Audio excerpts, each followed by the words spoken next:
Tuntuu, että yhteiskunnallisen heräämisen kautta me tullaan tietoiseksi pahuudesta tai pimeydestä.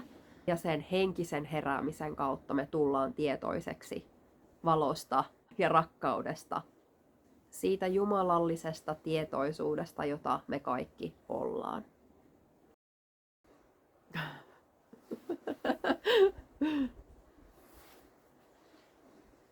Moi! Ihana, että oot siinä. Nyt kun mä oon avannut nämä mun ääneni, niin nyt mä haluan puhua myös siitä aiheesta, mitä mä oon halunnut pitkään jo käsitellä. Nimittäin 2 erilaista heräämistä on tällä hetkellä käsillä täällä ihmiskunnassa. Ja se on henkinen herääminen ja yhteiskunnallinen herääminen.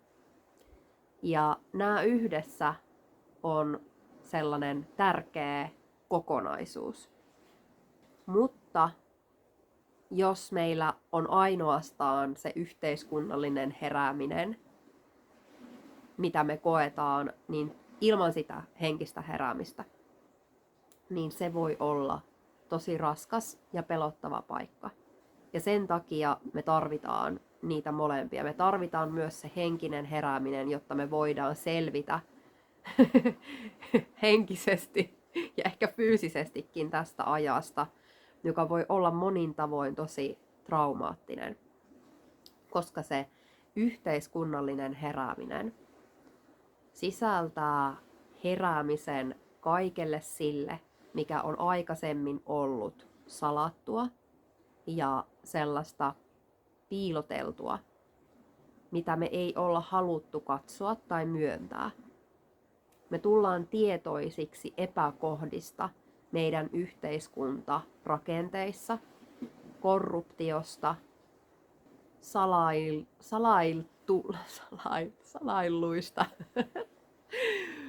salailluista asioista, jota kun lähtee tutkimaan ja avautumaan niille tavallaan salaisuuksille, mitä on ollut esimerkiksi hallituksilla ja erilaisilla tahoilla. Se salailun laajuus voi olla shokeraava. Ja se rikosten vakavuus on shokeraava. Ja mä näen, että tämä yhteiskunnallinen herääminen on äärimmäisen tärkeä osa ihmiskunnan heräämistä ja myös sitä henkistä heräämistä. Tuntuu, että yhteiskunnallisen heräämisen kautta me tullaan tietoiseksi pahuudesta tai pimeydestä. Ja sen henkisen heräämisen kautta me tullaan tietoiseksi valosta ja rakkaudesta. Siitä jumalallisesta tietoisuudesta, jota me kaikki ollaan. Ja luomisen vapaudesta. Ja siitä, että meillä on vapaus valita, mitä me tänne luodaan. Ja sen takia on tärkeää, että tulee se yhteiskunnallinen herääminen, jotta me aletaan nähdä asiat sellaisina kuin ne oikeasti on. Myös siinä rumuudessaan, koska silloin meille tulee se valinnan mahdollisuus. Ja me voidaan valita antaa energiamme näille pimeille entiteeteille ja tuhota itse itsemme. Tai sitten me voidaan valita pitää se oma voimamme itsellämme.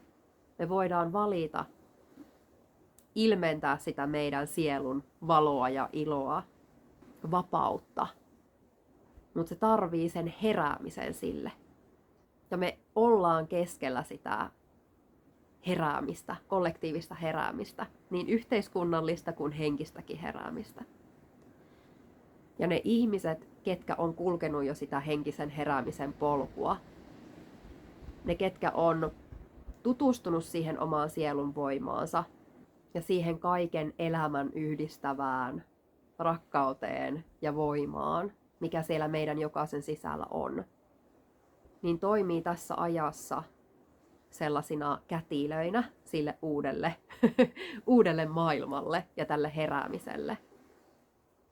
Joten jokainen meistä, jotka on herännyt sille syvemmälle totuudelle ja rakkaudelle meissä itsessämme, pelaa äärimmäisen tärkeää osaa tässä tarinassa.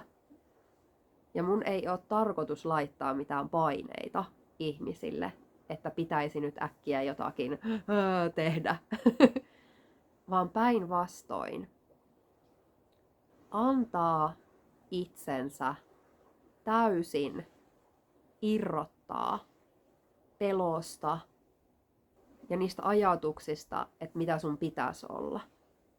Ja etsiytyä niin lähelle sun sydäntä ja sielua, kun sä vaan mitenkään pystyt.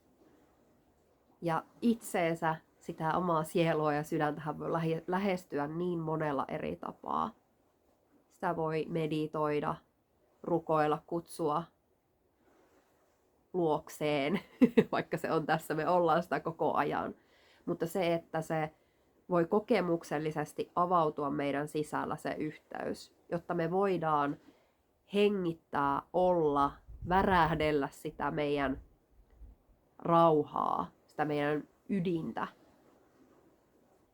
Niin, että ne meidän sanat ei enää takerru sinne meidän kurkkuun, koska meitä pelottaa olla vahvoja, meitä pelottaa olla näkyviä, meitä pelottaa olla sitä, mitä me oikeasti ollaan. Mutta se pelko häviää, kun me ollaan lähellä itseämme, kun me tunnetaan ja koetaan se meidän sielun ja sydämen voima.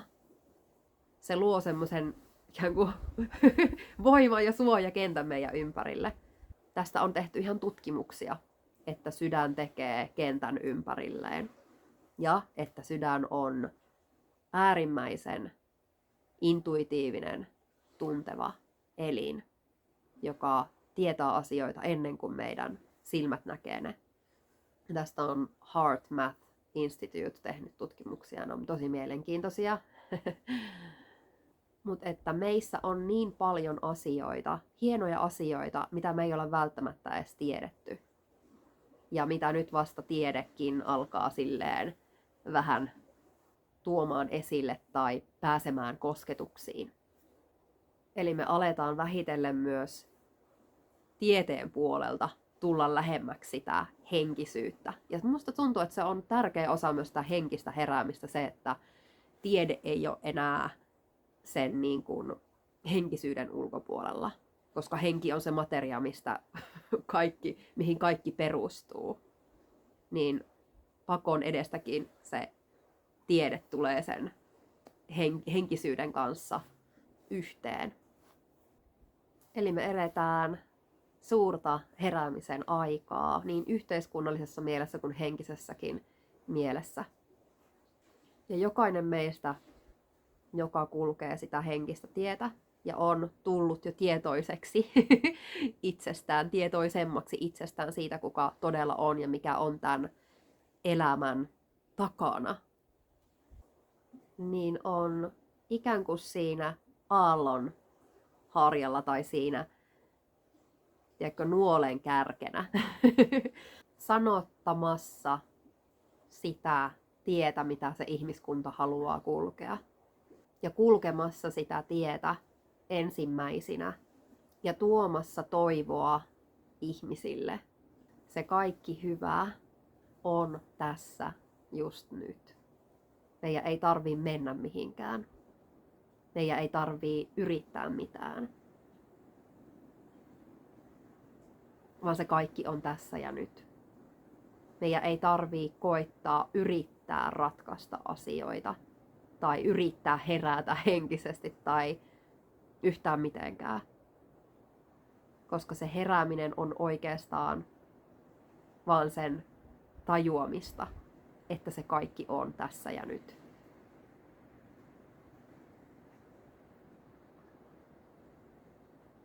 Sinä ja minä ollaan jumalallinen tietoisuus, kuolematon, ääretön henki tässä ja nyt.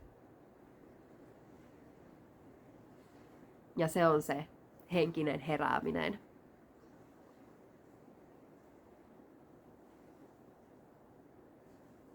Ja tapahtuu meidän ympärillä mitä tahansa. niin se on totuus ja asia, mikä ei koskaan tule muuttumaan.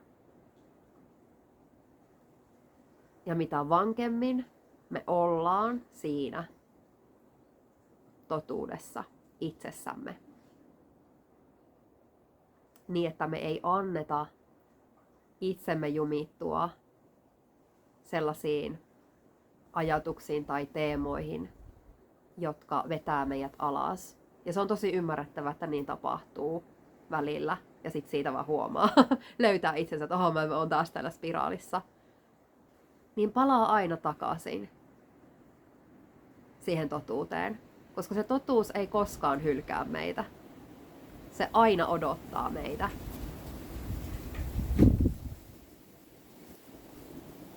Tuuli kuljettaa mun voimasanat tonne maailmalle. Niin, että sinäkin ne kuulet. Mutta eletään heräämisen aikaa ja se voi olla joillekin todella raskasta ja traumaattisen tuntuinen kokemus. Kaikille se on vähintään vähän epämukavaa, koska on se kuitenkin synnytys. Uuden ihmiskunnan, uuden maailman synnytys meidän kautta. Mutta mitä syvemmin me ollaan yhteydessä ja lähellä sitä meidän sielua ja sydäntä, henkeä meissä, niin sen helpompi meidän on olla täällä maailmassa, tässä ajassa. Ja se on meidän turvapaikka ja turvasatama tämän koko ihmeellisen elämänmatkan läpi. Loppujen lopuksi on tosi hienoa olla ihminen. Vaikka se tekee välillä tosi kipeätä. On varmasti hienoa voida kokea sanovansa, kun tämä kaikki on ohi, että mä olin täällä tässä ajassa ja mitä mä löysin itsestäni, minkä tarinan mä sain kokea ja elää läpi. Aika ainutlaatuista, eikö vaan? Ja tässä me eletään tätä tarinaa, jonka jumaluus, tietoisuus on jostain syystä halunnut kokea ja elää läpi. Ja se, miten me se meidän oma tarina väritetään, niin on meistä kiinni. Kiitos, että olit mun kanssa tässä. Nyt mun kori on tyhjentynyt. Toivottavasti nautit videosta. Laita peukkua ja tilaa kanava, jos et ole tilannut. Ja levitetään sydämen, rakkauden, ilosanomaa, rauhaa ja luottamusta ihmiskuntaan, meihin itteemme ja siihen, että kaikkeus on hyvää ja että se kaikki on just nyt. Moikka!